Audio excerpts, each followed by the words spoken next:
Hey, so by the title of this video, um, you guys can see I did not get my VBAC. Of course, very upset about it. I could have sworn I was gonna get it. I do feel like I'm a little to blame. I know I shouldn't blame myself, but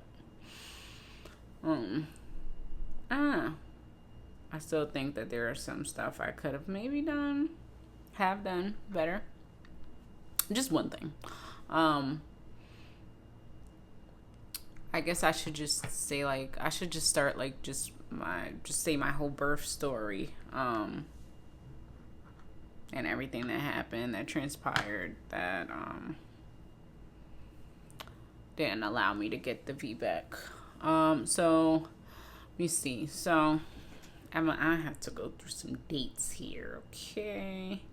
So this video, I'm pretty backed up with the videos and stuff because I wasn't posting for a while. So I gave birth June 19th and June 12th. That's when everything started to happen. So a whole week. I was going through this for a whole week. So June 12th, I woke up, used the bathroom, and my mucus plug came out. So June 12th, my mucus plug came out. Told my doula. I see that I was telling her I was having a lot of Braxton Hicks. They were pretty frequent, but nothing painful, just super tight.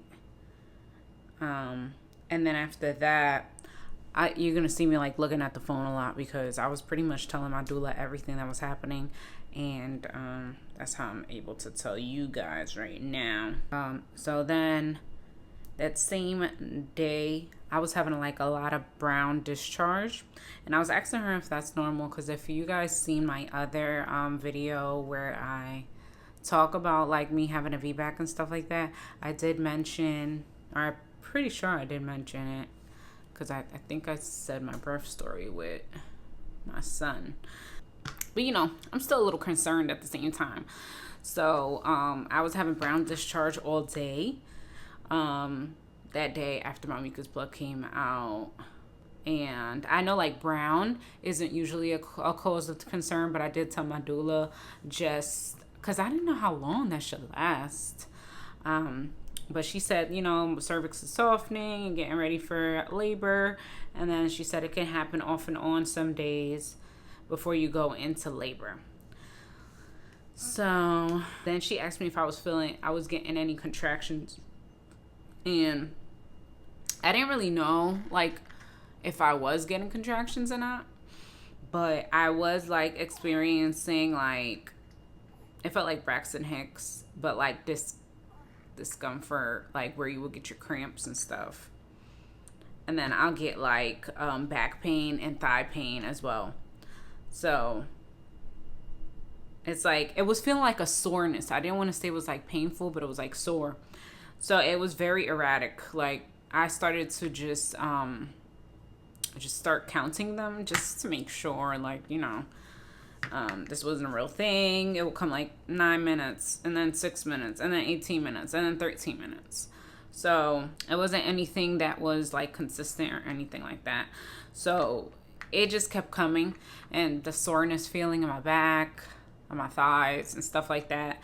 And it was very inconsistent. 6 minutes, 7 minutes, 8 minutes in between, 4 minutes in between, and all that. So that day, she did hit me up at 2 a.m. And I was still having the contractions because now it was starting to keep me up. This is June 13th now. They were starting to keep me up, and it was very just uncomfortable, but still not consistent at all. One was coming every 8 minutes, then one was coming every 17 minutes.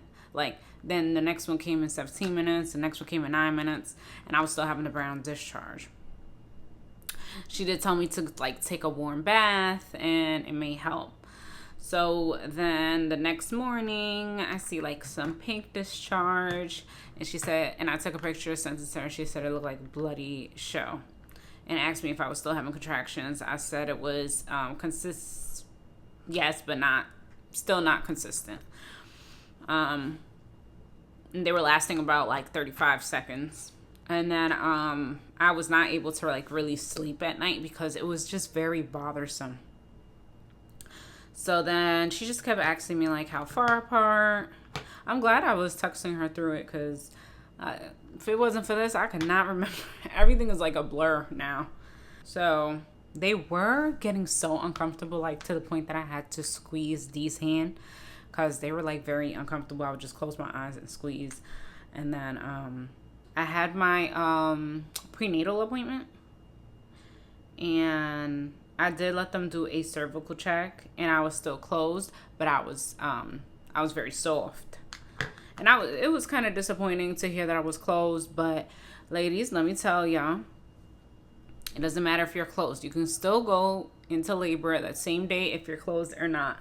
And that's one of the reasons why I won't do like a cervical check. I was ready, and I wasn't gonna let that like really like discourage me too much, because I already knew. Literally go into labor that same night, and then you can be 4 centimeters for weeks. So just don't let that discourage you. And then on June 13th, I was having like they were frequent but still not consistent, and pretty painful. I was just going through it like by myself, because I didn't want to wake D up if it wasn't the real thing. I needed him to be up if it ends up being the real thing, because I'd be damned if you sleeping while I'm in pain.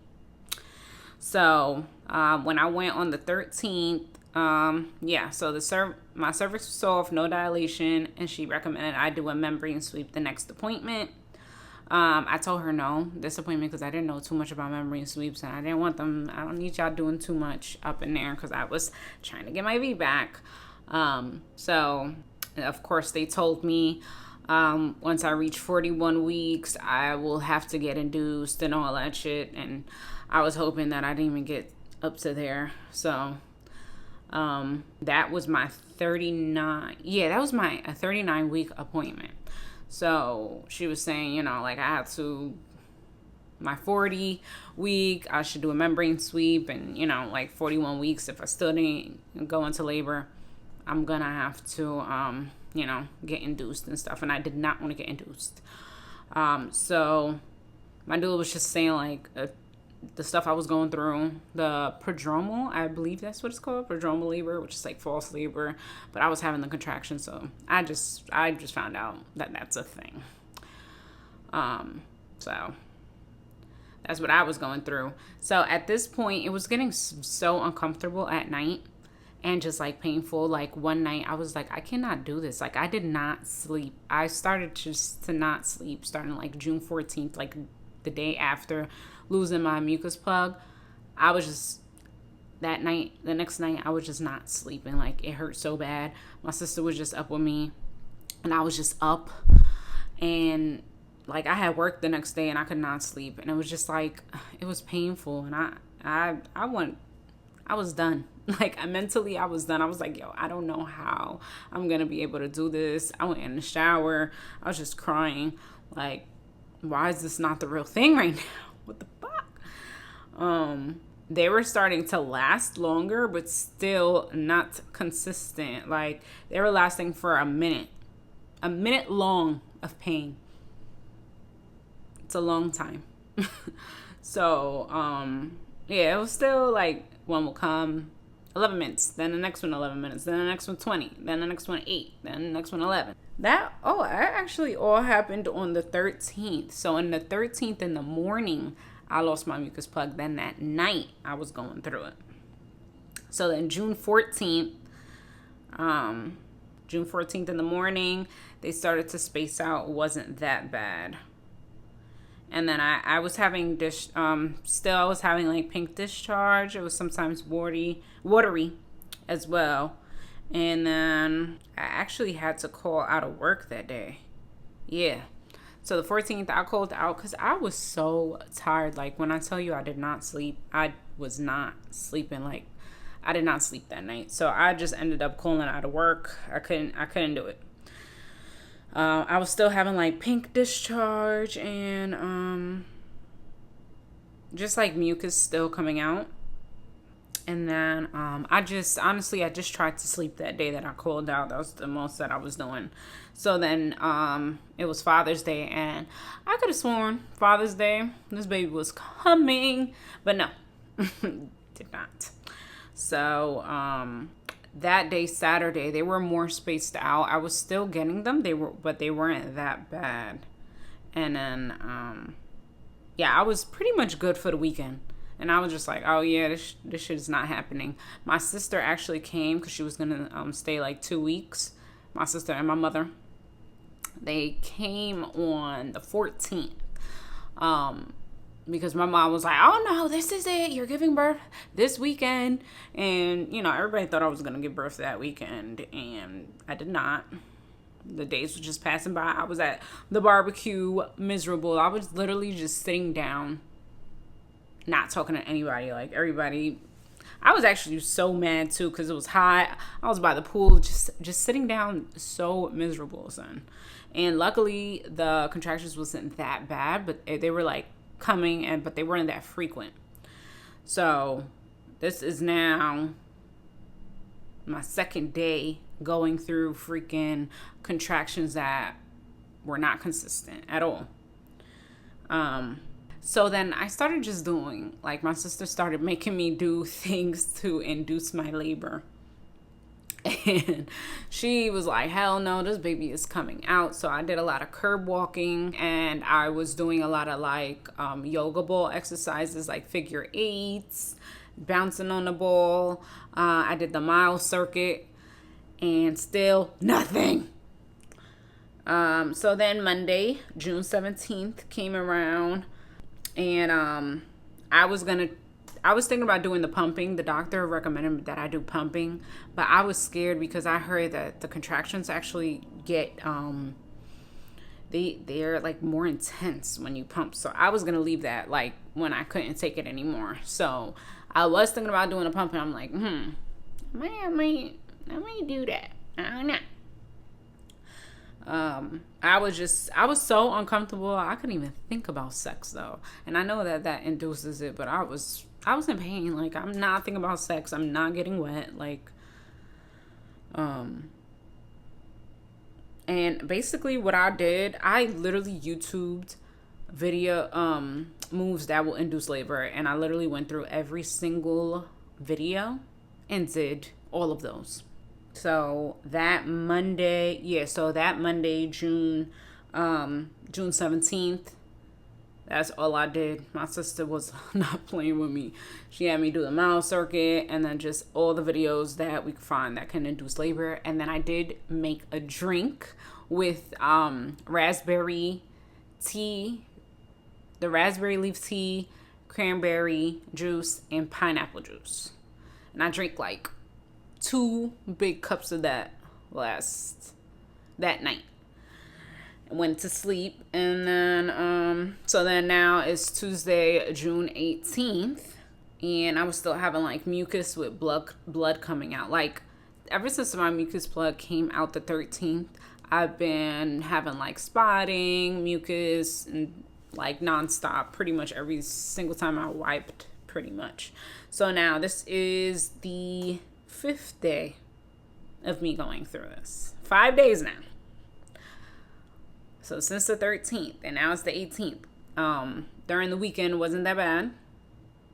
And then Monday wasn't as bad either. It wasn't bad either. And that's when I was just doing a whole bunch of all the moves to induce and drinking that juice.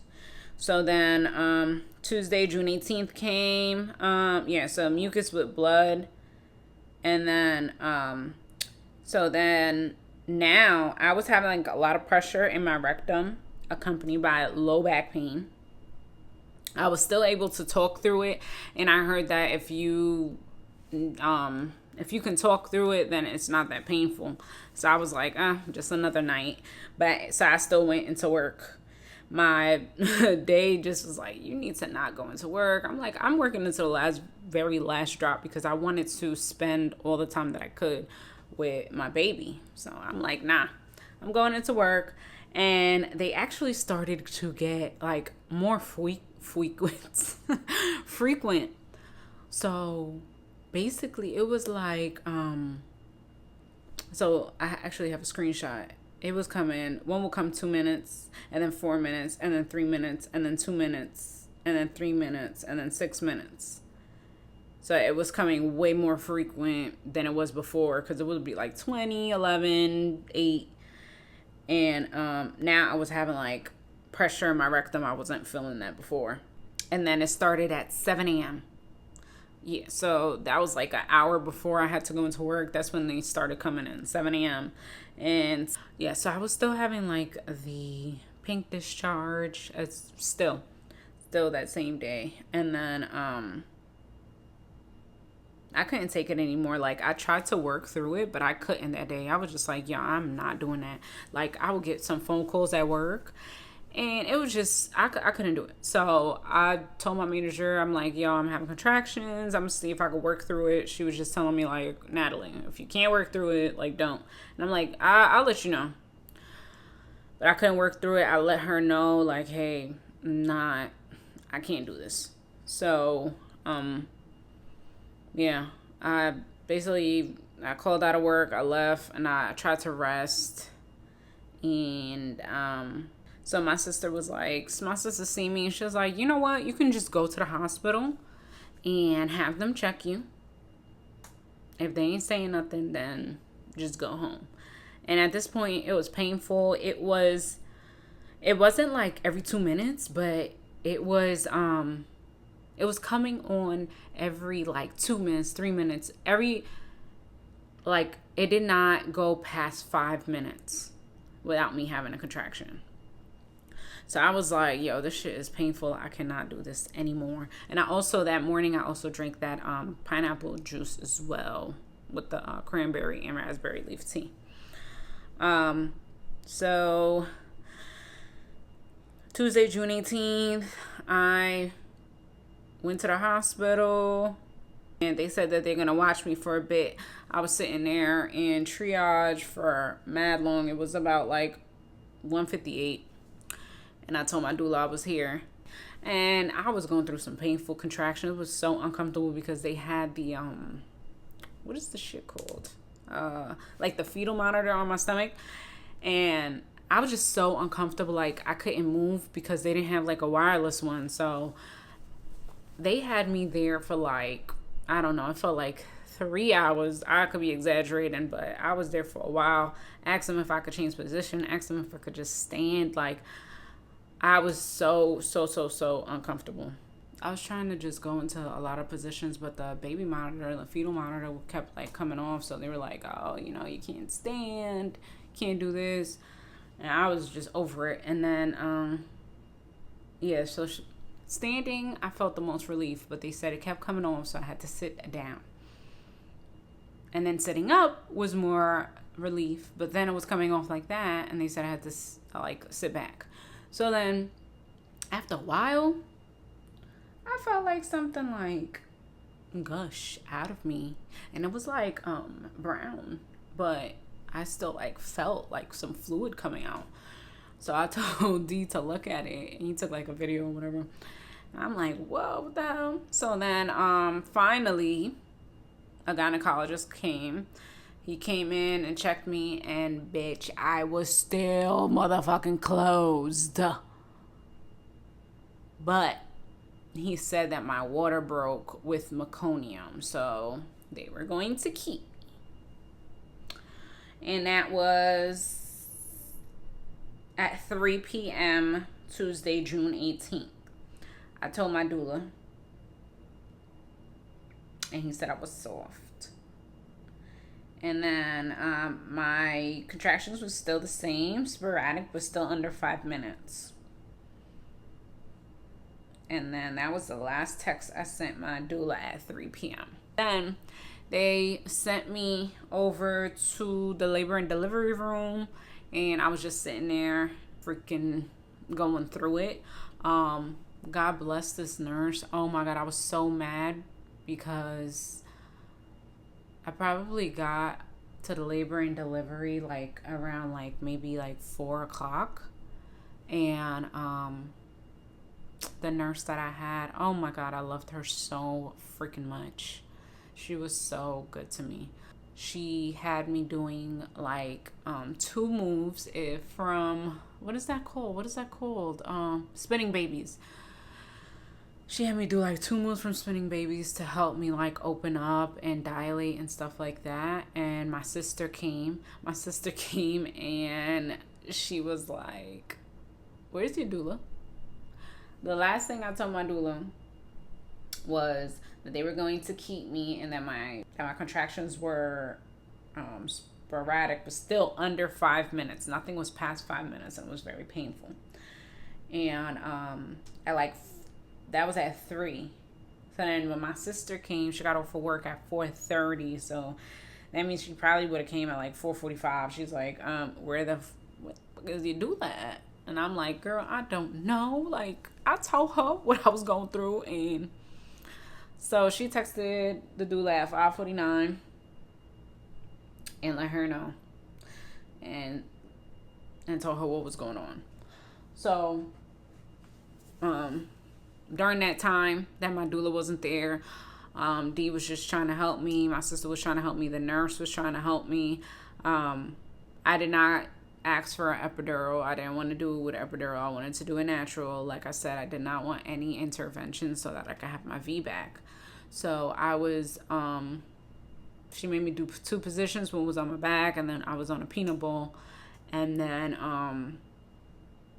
after a while, my doula came, and she did help me with a little bit of my pain. Like, she put like some counter pressure on my back, and that did help a little bit. So I liked that. She was trying to help me do like different positions, and at that point, like, I could not deal with the pain. They kept telling me to like breathe out, and I felt like telling them, shut the fuck up. Like, I'm not thinking about breathing out. I'm thinking about screaming. And I was really like making noises, because I used to say like, oh my God, how could they make noises? I feel like I'm gonna be quiet. No, bitch, I was not quiet. I was like, oh, yeah, that was me. I couldn't take it anymore, and I did ask my doula like, yo, do you think I should do this epidural? She told me that try to get until 5 centimeters and then do it. So at that point, she did check me. That nurse that made me do the 2 moves, such a godsend. I loved her so much. She got me to 2 centimeters. So I was very happy about that. Yeah, she got me to 2 centimeters. So, I was trying to endure it the most that I can to wait until I was like past 5 centimeters to get the epidural, but it was so painful, and I kept saying like epidural, but I didn't mean it. And one thing I told Day, I'm like, I'm gonna say epidural, and I know who I am, so that's what I told him. Like, I'm gonna say epidural, but I don't mean it. Just tell me no. Like, I just know the fact that the epidural's there and I'm in pain. I'm just gonna keep saying it. So I said it like twice, and my sister knew, and she was just like, no, you're doing good. The midwife came, and she was kind of pushy, like telling me, oh, you need to go ahead and do the epidural. And I was like, no, I want to do it natural.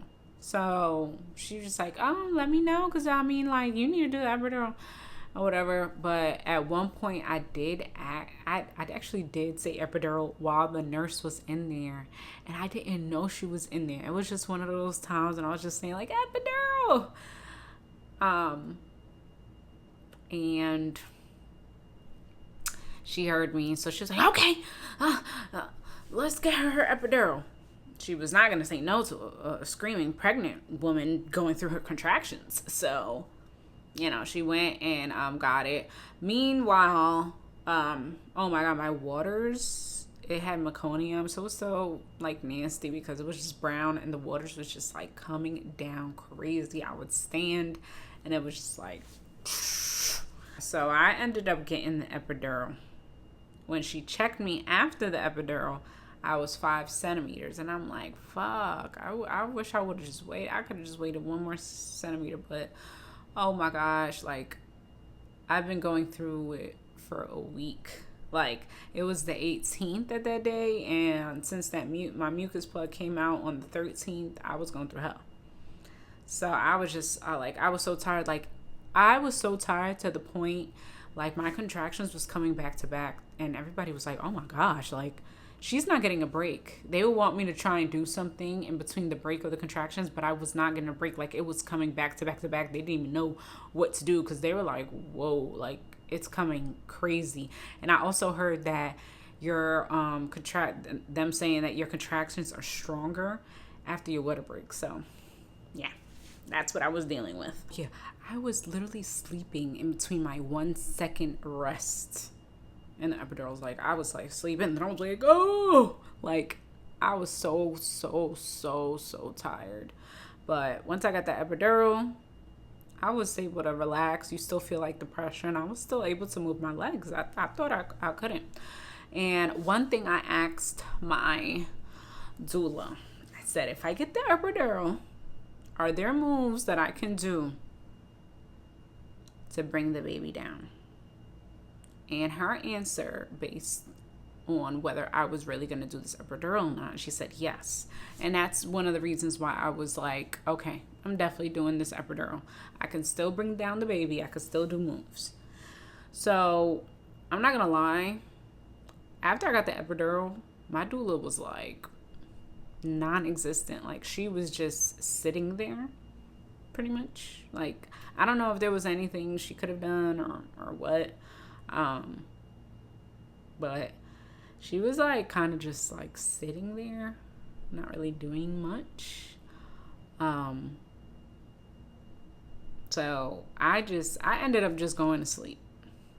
We all went to sleep. My sister stayed there and we just went to sleep. They kept checking me and I kept being at a 5 centimeters, but I was 100% effaced.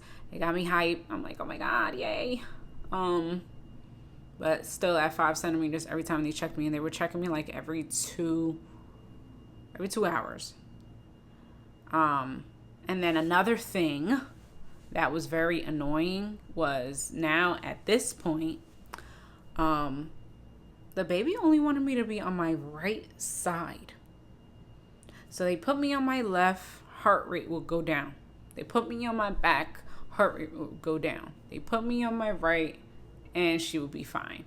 And what was weird was that they kept trying to put me on my left to do like the peanut ball to open up my pelvis and stuff, when the baby was not like in the left. But they never put the peanut ball with me laying on the right. Like, if I was in a right state of mind, I wish I would have just been like, okay, can we just try it on the right? She likes the right side, so why are we keep moving me to the left and to my back and all of that? Let's do everything that needs to be done on the right side. I don't, like, during those times, you're not even thinking, like, and plus, I got a doula. You're there to advocate for me. So, yeah, so time was just going and going and going, and I kept being at 5. She was not descending whatsoever. So, you know, I would just try and sleep. I would just sleep in between. We would all just sleep in the room and stuff like that. And now it's became to be, I would say, maybe like 5 in the morning, around there. The midwife came in. She was like, oh, you're still at a 5. We're going to have to do a C-section. Most heartbreaking fucking words I can hear after everything I went through. And I'm not going to cry. I'm not going to cry. So she called the OB that was on, and she said to try something. I forgot what it was. I think it was like some water thing. I don't remember what it was. But after she mentioned it, that's when my doula was like, oh yeah, that works. I've seen that work. Why didn't you mention it then? But she didn't mention that previously. And they tried that. They turned off the Pitocin because they said that, like, I was having, I don't remember, because they gave me Pitocin because they were saying that my contractions kept coming back to back, so they gave me Pitocin to slow it down. and then they gave me a block, I think it was called, to do something. I don't remember what a block is for. I think to stop it or something. I don't remember. But they did whatever that OB told her to do. Baby still at a 5 and did not come down. They checked me in the morning and said my uterus was swelling up at this point, and they had no other option. I had to do a C-section. So, of course I was distraught.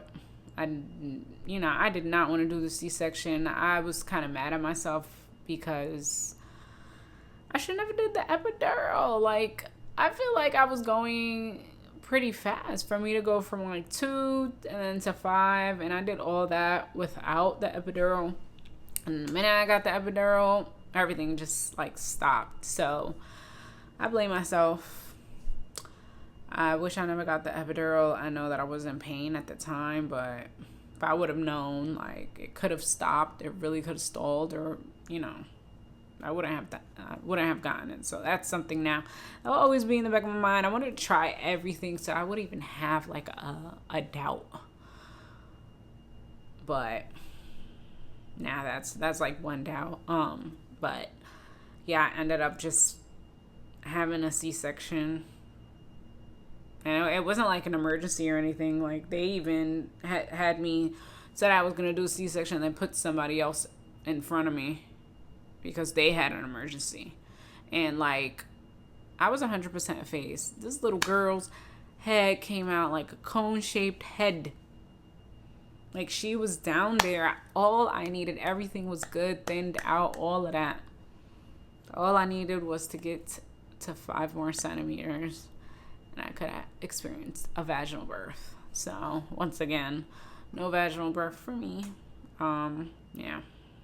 So that's pretty much the story of how I had my failed VBAC. I'm not gonna lie, I do kind of feel like my doula could have done a little bit more. Oh yeah, I forgot. I was throwing up. I threw up 3 times. My doula, she was very nice, but I just feel like she didn't want to speak up, and that was one of the main things I got a doula for, to speak up. But I do low-key feel like I might have spent money for nothing at the same time. I'm not gonna lie, oh my god, the hospital staff was amazing. It looked like they were really, really, really trying to have me get this VBAC. So I can't blame them this time. They were really trying, and I thank God for that. But it was just certain things, when she said C-section, it's not like she jumped up and I'm looking at her oh, do you think C-section is really the only choice right now? Do you have anything in mind? Do you have anything that they can do? They said C-section. She was just sitting there very quiet. And I mean, I don't know. This is my first time having a doula as well. I don't know if she should have said anything or anything like that, but I just wanted her to say, okay, well, did you try this? Did you try that? I just feel like she was more scared to speak up. I'll give her kudos for the she did help with the pain while I was in labor. That was helpful.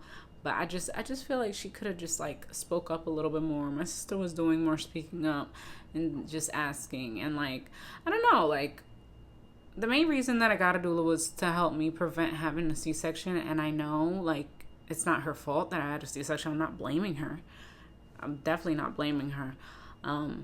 But it was more so I just got it so that they can, she can advocate for me a little bit more. You know what I mean? I didn't feel like she spoke up enough. And when they said C-section, I was just sitting there crying. And my sister came up to me, and she didn't even come up to me right away because I spoke to my sister. She was like, yeah, I was waiting for the doula to come to you. When they said C-section, I'm sitting there crying. She didn't even come to console me, and she didn't even come to me and said anything or just say, okay, well, did we try this? Okay, well, Natalie, this is really like the only option. I was just like waiting for her, but at the same time, I was so tired that I was just like, I mean, if C-section is it, and I don't know, but yeah, that's my story. I would definitely say that if you are trying to get a VBAC, try and hold out on that epidural as much as you can. I went through the pain. It's not easy. Easier. I can't even say easier said than done. I actually know what I feel. And I yelled out epidural, but if you can, please just try and hold out until like until you're 6 centimeters, because I feel like that just messed me up. And I wish I would have waited. Until it was 6 centimeters and then get the epidural. That's my only regret. I don't regret getting a doula, because then I would have, I would have ended up probably getting the C-section and then saying, oh my God, if I didn't have a doula, then this wouldn't have happened. I'm glad I got the doula. I'm glad I got to experience it. I just wish she was just like a little bit more present, I would say. Like, even like me telling her about me getting admitted to the hospital, one of the first things that I told her is, the minute I'm in that hospital, I want you to be there, because if they say something, I need you to advocate for me. And I expressed this more than once, and she said, yeah, that's the plan. So when I said like, oh, they were going to keep me, she didn't even come. She wasn't even on her way. My sister had to text her like, hey, where are you? And she's like, oh my God, yeah, I'm coming on. I'm on my way now. Like, if my sister never hit her up, she would have just still been like chilling. So I didn't really like that. She did help with my concerns. I was sending her pictures that whole week, me having the discharge and stuff. She helped reassure me a little bit more that it was normal and stuff like that. So I'm thankful for that. I wouldn't say not to get a doula. Get a doula. They're very helpful. There's just, these were just some of the things that I just did not like about my doula or the experience of having a doula. But I am glad that I did it. I'm glad that I tried it. I just wish I would have probably just tried to do it through my insurance instead of actually paying out of pocket, because, I spent a good little amount for the doula. And afterwards, my insurance said that they, doula is covered by my insurance, and I lost out on that money. But I guess I didn't lose out on it much, because, I wouldn't have ever known. It was just like little things like that I didn't really like that. But yeah, although I am sad that I did not get to experience a vaginal birth, I'm glad my daughter is here and she is healthy, and I thank God for that. But it would have been nice. I would have loved to experience a vaginal birth. Anybody that's able to experience a vaginal birth, know that you're lucky. Like, there are people that wish that they were in your shoes, being able to experience the vaginal birth and not going through having a C-section. Like, especially with a toddler. Like, I'm gonna tell you, sometimes having a C-section, it can help, like, push you to go into postpartum. It definitely pushed me almost to that limit with my first child. This time around, I was a little sad in the beginning, but thank God I did not get to that point. But having a toddler with a C-section is very, very hard, because he wants me to pick him up, or like, he started acting out a little bit, I guess, because, the baby's getting attention, and I can't even like do things till now. I still haven't picked up my little baby, and I miss that, and I want to run after him and stuff like that. And sometimes he does ask me to pick him up, and I feel so bad that I can't. Yeah, that's my story. Let me know, you guys, if you had to have 2 C-sections. I'm here. I experienced it. Let me know how you guys felt about that. You know, like I do want us to come together. This could be a free space to speak about it, how you feel, how it affected you. Being that I had 2 C-sections, I don't even know if I want like a third child. Like, I really don't want to have to go through a third C-section. Like, getting cut up that much is that even okay for my body? Like, I don't know. I mean, my baby's only 5 weeks. I don't even need to be thinking about that. But, you know, just a little thought that I have to think about. I don't want to get cut open for a third time. But yeah. That's my story. Comment down below if you guys have any questions. Don't forget to subscribe. Peace.